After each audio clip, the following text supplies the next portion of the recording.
Good morning बच्चों।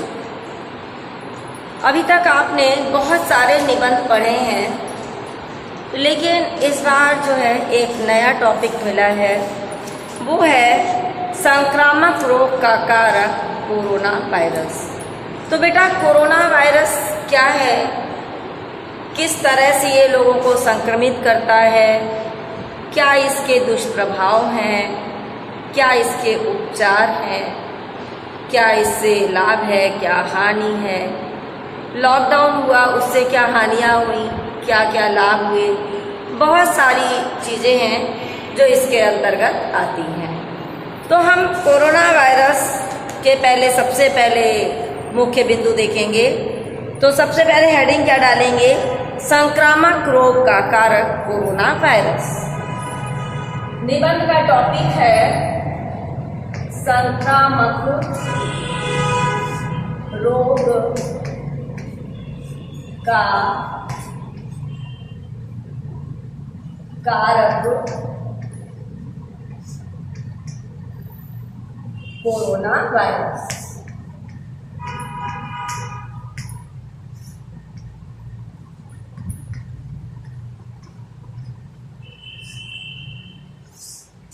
ठीक है, इसमें हम सबसे पहले लिखेंगे प्रमुख बिंदु। जैसे आपको पहले निबंध लिखने के नियम बहुत बार बता चुके हैं, इसलिए इसको बताने की आवश्यकता नहीं है। प्रमुख विचार बिंदु।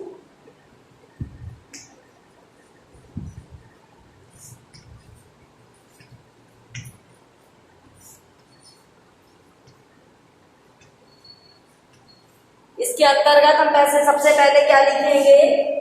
प्रस्तावना। पहली हेडिंग क्या होती है?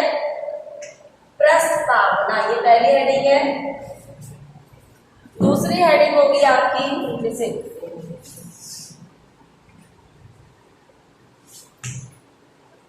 कोरोना कैसे फैलता है।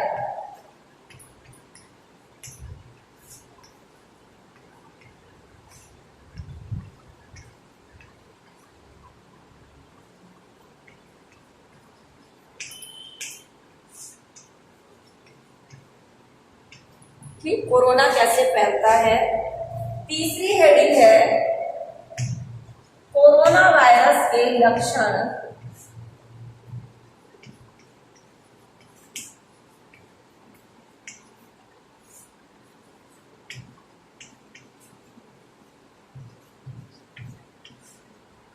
इसके बाद हेडिंग है आपका कोरोना वायरस से बचने के उपाय। ठीक है, कोरोना वायरस के लक्षण, इसके बाद है कोरोना वायरस से बचने के उपाय।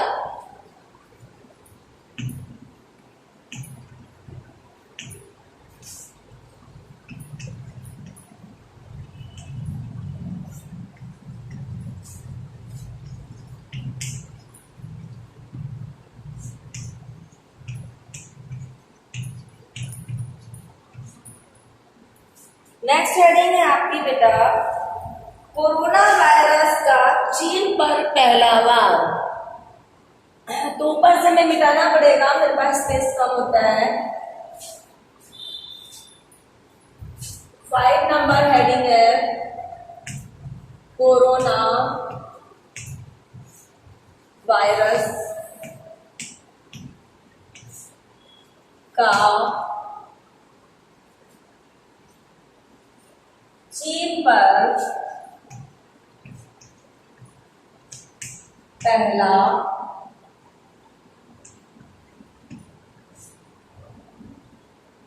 वार। ठीक, दिखाई दे रहा है? हाँ। 6 नंबर हेडिंग है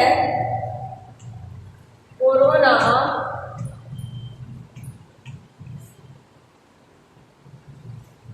वायरस से निपटने के लिए खोज। से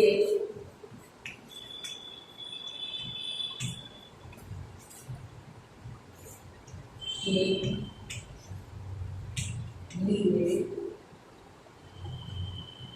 खोज।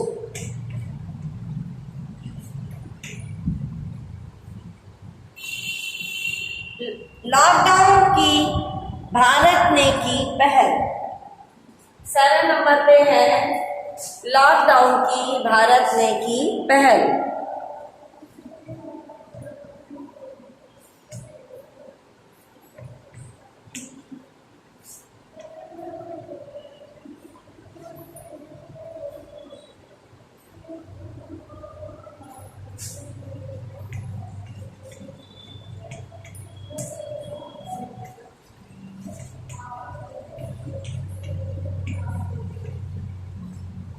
की पहल। ठीक, इसके बाद लास्ट में हम लिखते हैं उपसंहार।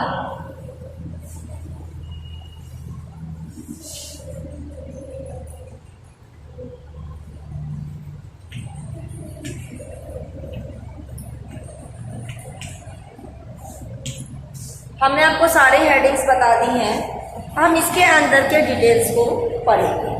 ठीक है, तो प्रस्तावना, सबसे पहले हम क्या पढ़ेंगे? प्रस्तावना। कोरोना वायरस कहाँ से आया, कैसे आया, हमें पता ही नहीं चला। ठीक है ना, कि बेटा देखो अब तो टीवी पे, रेडियो में, आपके मोबाइल पे, हर जगह इतना ज़्यादा ऐड आ चुका है कि सभी को इसके विषय में बहुत अच्छी तरह से जानकारी हो गई है। लेकिन फिर भी एक निबंध के रूप में हम आपको लिखवा रहे हैं इसको। लेकिन समाचार की दृष्टि से ये कोरोना वायरस चीन के वुहान राज्य से फैला है। कहाँ से फैला है? चीन के वुहान राज्य से।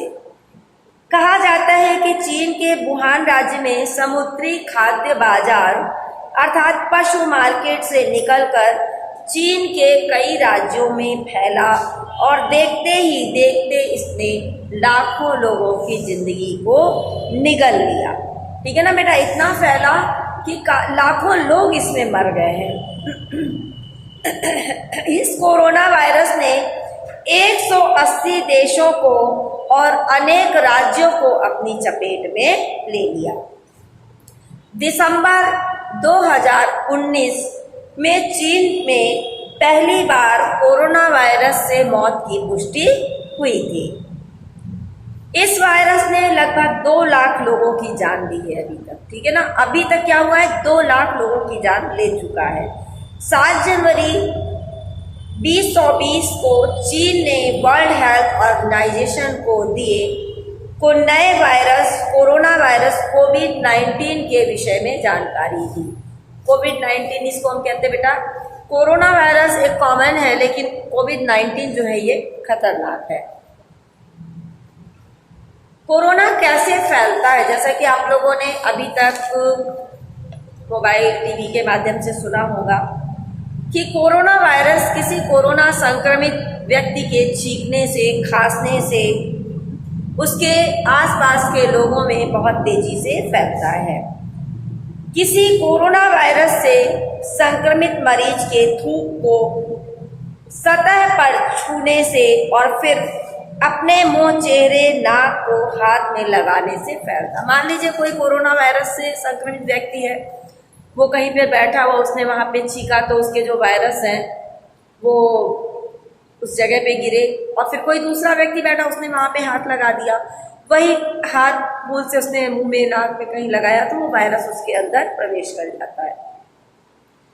इससे ये क्या होता है? बहुत तेजी से फैलता है। यह कोरोना वायरस यात्रा कर रहे किसी संक्रमित व्यक्ति के कारण तेजी से फैल सकता है, क्योंकि यात्रा करने वाला व्यक्ति बेटा अकेला नहीं होता, उसमें बहुत सारे लोग होते हैं। खांसता भी है, छींकता भी है, खाता भी है, थूकता भी है, टॉयलेट भी जाता है। उससे क्या होता है कि उसका जो संक्रमण है वो फैलने लगता है धीरे धीरे लोगों के बीच में।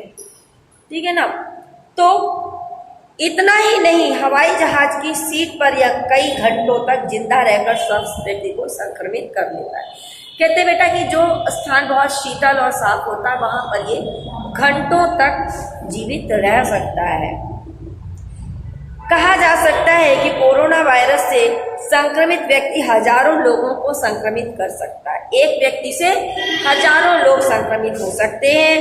कोरोना वायरस मनुष्य के शरीर में बिना कोई लक्षण दिखाए 14 दिनों तक एक्टिव रहता है। बेटा हम लोग इसलिए दूरी बना के रखते हैं, कहते हैं ना सोशल डिस्टेंसिंग बना के रखें, कि मेरे अंदर अगर कोरोना वायरस है भी तो 14 दिनों तक उसका कोई भी लक्षण प्रकट नहीं होता है। और हम दूसरों को ये रोग देते चले जाते हैं। जब तक हमें पता चलता है तब तक क्या होता है, बहुत सारे लोगों को बीमारी दे चुके होते हैं। कोरोना वायरस के लक्षण: तेज बुखार आना, गले में दर्द, खत्म न होने वाली खांसी और सांस लेने में तकलीफ होती है। अंत में यह फेफड़ों को कमजोर बना देता है, जिससे मरीज को सांस लेने में कठिनाई होने लगती है। यह शरीर के दूसरे अंगों को भी नाकाम कर देता है, बेकार कर देता है, जिससे क्या होता है, व्यक्ति की मृत्यु हो जाती है। जो मरीज होता है उसकी मृत्यु हो जाती है। कोरोना वायरस से बचने के उपाय: देखिए, सबसे पहला उपाय क्या है? सोशल डिस्टेंसिंग, हम लोगों से दूरी बनाकर रखें। दूसरी बात क्या है? अपने मुंह, नाक, आँख को अच्छी तरह से ढकें। तीसरा क्या है? हमें हर थोड़ी देर के बाद हाथों को अच्छी तरह से 20 सेकंड तक साबुन से धोना चाहिए। ठीक है, बार बार हमें हाथ धोना चाहिए और जहाँ सुविधा ना हो वहाँ पे सैनिटाइजर का भी प्रयोग करना चाहिए। ठीक है, घर से निकले तो मास्क को लगाए जरूर, और मास्क को साफ करके लगाए। ऐसा नहीं कि एक आपने लटका लिया और जब तक लगा लो फिर रख लो फिर लगा लो, नहीं, उसको रोज साफ करना चाहिए, धोना चाहिए, सैनिटाइज करना चाहिए। छींकते समय अपने मुंह को कोहनी से अथवा टिश्यू पेपर से ढक जरूर ले, ताकि जो आपके अंदर से संक्रमण निकल रहा है वो किसी दूसरे को संक्रमित ना करे। टिश्यू पेपर को कूड़ेदान में फेंक, उसको नष्ट कर देना चाहिए, जला देना चाहिए बेटा। अगर कोई इंसान बाहर से आया हो, बाहर से सफर करके आया हो, तो कम से कम 2 हफ्ते तक आप उससे डिस्टेंसिंग बना के रखें, दूरी बना करके रखें। इससे संक्रमण का खतरा कम हो जाए, क्योंकि बाहर से आने वाले व्यक्ति के बारे में हम नहीं जानते कि उसके अंदर क्या परेशानी है, उसके संक्रमण को हम नहीं पहचान पाते, इसलिए उससे दूरी बना करके रखना चाहिए। अगर उसके अंदर 14 दिन के अंदर कोई भी लक्षण प्रकट नहीं होता है तो दैट मीन्स वो स्वस्थ है। ठीक है, सामाजिक दूरी बनाए रखना सबसे बेहतर उपाय माना जाता है। तकरीबन इस संकट की घड़ी में सभी देशों ने लॉकडाउन करने का फैसला किया। ठीक है, और उसे शीघ्रता से लागू कर दिया गया, जो शायद समय पर सही उपाय है। कोरोना वायरस का चीन पर पहला वार: 11 जनवरी 2020 को चीन ने 61 वर्षीय आदमी की मौत की जानकारी दी, जिसने वुहान के पशु बाजार से सामान खरीदा था और दिल का दौरा पड़ने से उसकी मृत्यु हो गई। 16 जनवरी को दूसरी मौत की खबर आई। इस तरह देखते ही देखते Nepal, France, Australia, Malaysia, Singapore, दक्षिण Korea, Bharat, Vietnam, Taiwan, America, Italy जैसे बहुत सारे देशों को हमारे कोविड-19 रोग ने अपने पंजों में जकड़ लिया। चीन ने जनवरी के आखिरी दिनों में यह दावा किया कि यह एक मनुष्य से दूसरे मनुष्य में फैलता है, जो कि काफी भयानक है, लेकिन बहुत देर हो गई। जब तक चीन ने इस बात को बताया तब तक क्या हुआ, बहुत देर हो चुकी थी। ये जो संक्रमित लोग थे ये संसार में बहुत तरह दूर दूर तक फैल चुके थे और इससे संक्रमण भी फैल चुका था बेटा, पूरा विश्व इसकी चपेट में आ चुका था। फिर संक्रमित लोगों तथा मृत्यु के मुख में जाने वालों की संख्या हजारों लाखों में आ चुकी है। 11 मार्च 2020 को वर्ल्ड हेल्थ ऑर्गेनाइजेशन ने कोरोना वायरस को एक भयानक महामारी घोषित कर दिया।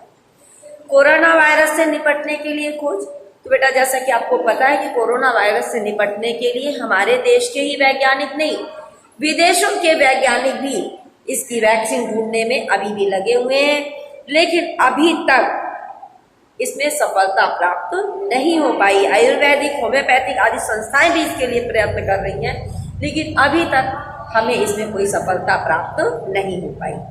लॉकडाउन की भारत ने की पहल: 21 मार्च को प्रधानमंत्री नरेंद्र मोदी के नेतृत्व में भारत की समस्त विद्वज्जन और वरिष्ठ जनता ने एक साथ मिलजुल कर भारत में लॉकडाउन कर दिया, जिसके चलते अब तक 4 बार यही निर्णय किया गया और जनता ने इसे अपना और देश का हित मानते हुए इसका पालन किया।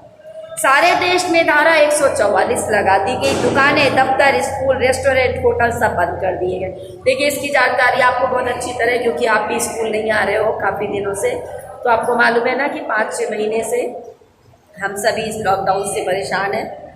ठीक है, इस महामारी से छुटकारा पाने के लिए हम लोगों ने ये लॉकडाउन और डिस्टेंसिंग बना के रखी। परिणाम में काफी हद तक सफलता भी मिली। सामाजिक दूरी बनाए रखने के कारण संक्रमित लोगों की मृत्यु दर में कमी आई। किंतु खेद है, जैसे कि किसी भी जगह में की स्वच्छता में जिस प्रकार से कुछ लोग बाधक बन जाते हैं, जैसे सत्य की खोज में अज्ञानी भी अपना ज्ञान बांटने लगती है। किसी संस्थान में आग लग जाने पर लोग क्या करते हैं, उसमें हाथ तापने लगते हैं, उसमें अपनी अपनी ज्ञान की बातें बताने लगते हैं, अपना अपना जो है मत देने लगते हैं। वैसे ही कुछ सांप्रदायिक और राजनीतिक रोना रोने वाले राजनेताओं ने अपने राजनीतिक भड़काऊ भाषणों से, अपने कुकर्मों से भारी जनता को बहलाने का पूरा प्रयास किया। ऐसे लोग हम वैसे होते हैं, एक आपने गाना सुना है, हम तो डूबेंगे सनम तुम्हें भी ले डूबेंगे, अर्थात हम तो कोरोना वायरस से ग्रसित होंगे ही, लेकिन साथ में आपको भी ग्रसित कर देंगे।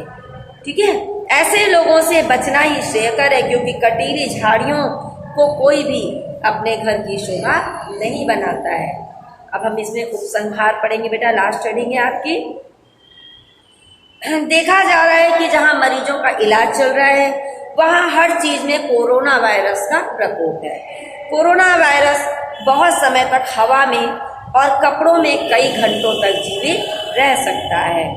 भारत की जनता को चाहिए कि वह कोरोना वायरस से निपटने के लिए सरकार के द्वारा दी गई हिदायतों पर अमल करे, उनको माने।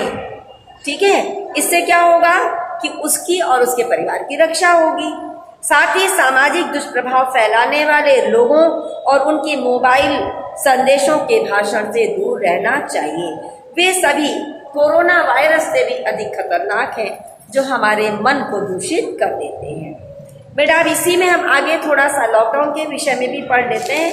2 निबंध अलग अलग नहीं लिखेंगे हम, तो इसमें क्या, लॉकडाउन से लाभ और लॉकडाउन से हानि। ठीक, तो बेटा रोजमर्रा की जिंदगी में हम कार्यालय में के कार्यों में इतने व्यस्त हो जाते हैं कि हम अपने परिवार के साथ वक्त बिताने का मौका नहीं मिलता है। ठीक है, हम क्या करते हैं, अपने परिवार के साथ वक्त नहीं बिता पाते हैं। ऐसे समय में क्या हुआ, 21 दिनों के लॉकडाउन में हमें वे बेहतरीन पल मिले जिनमें अपने प्रियजनों के साथ वक्त हमने व्यतीत किया, उनके साथ अपना समय हमने व्यतीत किया। जहाँ कुछ लोगों ने YouTube से वीडियो देखकर भोजन बनाना सीखा, कुछ लोगों ने घर परिवार के संग अंताक्षरी खेला, कुछ मशहूर चलचित्र देखे, वेब सीरीज देखा। कुछ लोगों को जिन्हें अपने बच्चों के साथ वक्त बिताने का अवसर नहीं मिलता था, लॉकडाउन के कारण उन्हें भी अवसर प्राप्त हो गया। बच्चों के साथ वीडियो गेम्स, कैरम और खेल का आनंद लिया सब लोगों ने। विद्यालय में छुट्टी होने के कारण घर बैठकर शिक्षकों ने ऑनलाइन क्लासेस का सहारा लिया ताकि विद्यार्थियों की शिक्षा में कोई रुकावट ना आए। लेकिन बेटा ऑनलाइन शिक्षण हम कर रहे हैं, परिश्रम भी कर रहे हैं, लेकिन ज़्यादातर पेरेंट्स क्या कहते हैं कि स्कूल तो खुला नहीं है, हम फीस क्यों दें। तो बेटा ये तो गलत बात है ना। ऑनलाइन शिक्षण अगर हो रहा है, टीचर आपके नेट खर्च करती है, टीचर आपकी परिश्रम करती है, अगर फीस नहीं डिपॉजिट होगी तो ऐसी स्थिति में उसको वेतन कैसे प्राप्त होगा, और बिना वेतन के तो किसी का भी काम नहीं चलता है। ठीक है ना। तो इस लॉकडाउन में जो शिक्षण कार्य हुआ वास्तव में बहुत ही परिश्रम भरा था बेटा। सभी शिक्षकों ने पूर्ण मनोयोग से, पूर्ण परिश्रम से बच्चों को शिक्षा दी कि उनके मार्ग में बाधा न उत्पन्न हो। ठीक है ना। लोगों ने लॉकडाउन में के इन कुछ दिनों में अपने दिल में दबे शौक को पूर्ण करने का मौका प्राप्त किया। आम आदमी से लेकर के बड़े बड़े सेलिब्रिटीज ने इसका फायदा उठाया। किसी ने वाद्य यंत्र बजाना सीखा, किसी ने नृत्य सीखा, किसी ने अभ्यास किया। मोबाइल देख देख के सबने काम किया, क्योंकि लॉकडाउन में बाहर कोई नहीं गया। ठीक है ना। लॉकडाउन रहने के कारण कोरोना वायरस के मरीजों में गिरावट आई और संक्रमण फैलने का खतरा भी कम हुआ। हमारी रोजमर्रा की जो जिंदगी की चीजें थी उसमें कमी ना हो, इसलिए किराने की दुकान, किराने माने जनरल स्टोर, फल सब्जी और दवाइयां बाजार में बराबर उपलब्ध रही, इनकी कमी नहीं होने पाई। लॉकडाउन में बड़े बड़े कारखानों और वाहन का चलाना निषेध हो गया, जिसके कारण प्रदूषण में कमी आई। बिल्कुल सही है, वातावरण बिल्कुल शुद्ध हो गया था उस समय। ठीक है ना। उनको और जो कल कारखाने थे, जो कचरा नदी में प्रवाहित कर दिया जाता था, वो बंद हो गया। इससे क्या हुआ कि जल प्रदूषण भी कम हुआ।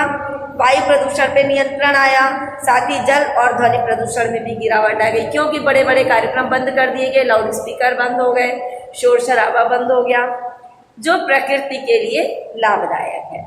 परिंदे आकाश में स्वच्छ रूप से सैर कर रहे हैं। परिंदे माने पक्षी, जो पक्षी प्रदूषण के कारण मर रहे थे वो भी आकाश में स्वच्छ रूप से विचरण करने लगे। वायु पहले के मुकाबले बहुत शुद्ध हो गई। आकाश का रंग नीला है, हम इस रंग को भूल गए थे। हम तो धुंधला धुंधला सा आकाश देखते थे दूर दूर से, लेकिन स्वच्छ आकाश भी हमको देखने को मिला। लॉकडाउन के कारण प्रदूषित वातावरण हर प्रकार से शुद्ध हो गया। अब बेटा लॉकडाउन से हानि क्या क्या हुई?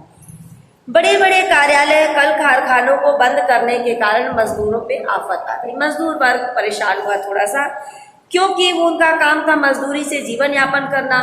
कारखाने वालों ने मजदूरी ना करने के कारण मजदूरी देना बंद कर दिया, तो उनके लिए समस्या आ गई। कुछ घरों में चूल्हा भी जलना बंद हो गया। बस्ती के लोग भूख से परेशान हो गए। ठीक है, गरीब के घरों पर लॉकडाउन का ज्यादा असर पड़ा। उनके पास घर लौटने तक के पैसे नहीं थे। देश में ऐसी परिस्थिति के कारण को समझते हुए देश के सरकार प्रधानमंत्री ने राहत कोष से जरूरतमंद लोगों को सहायता प्रदान करने का निर्णय लिया। बहुत सारे लोगों ने भी आगे आकर के जनता की मदद की। लगभग सभी देशों में आर्थिक मंदी हो गई, सभी देशों का कारोबार प्रभावित हुआ। बड़े बड़े कारखानों के बंद हो जाने के कारण उनको भयंकर हानि सहनी पड़ी। बेटा बड़े बड़े कारखाने चलते हैं, माल का उत्पादन होता है, माल आयात होता है, निर्यात होता है, लेकिन वो सारी चीजें बंद हो गई। बाकी व्यवसायियों को भी काफी नुकसान उठाना पड़ रहा है। लॉकडाउन से भारत को अनुमानतः 100 अरब डॉलर का घाटा होने की आशंका है। कोरोना वायरस से 14 अप्रैल तक सरकार जो है लॉकडाउन रखना चाहती थी, किंतु अब 31 मई उसके बाद अभी भी स्कूलों का लॉकडाउन समाप्त नहीं हुआ है, लेकिन 31 मई तक 4 चरणों में लॉकडाउन की व्यवस्था की गई थी। उसके बाद धीरे धीरे एक एक करके थोड़ा थोड़ा खोलना स्टार्ट किया गवर्नमेंट ने। भारत में लॉकडाउन के कारण घर में रहते हुए लोगों को मानसिक समस्याओं का भी सामना करना पड़ा। छोटे बच्चों को भी काफ़ी समस्या हुई, क्योंकि उनको घर में बंद रहना पड़ा। वे बाहर खेलने कूदने में असमर्थ हो गए। कुछ लोग डिप्रेशन का शिकार भी बेटा हुए।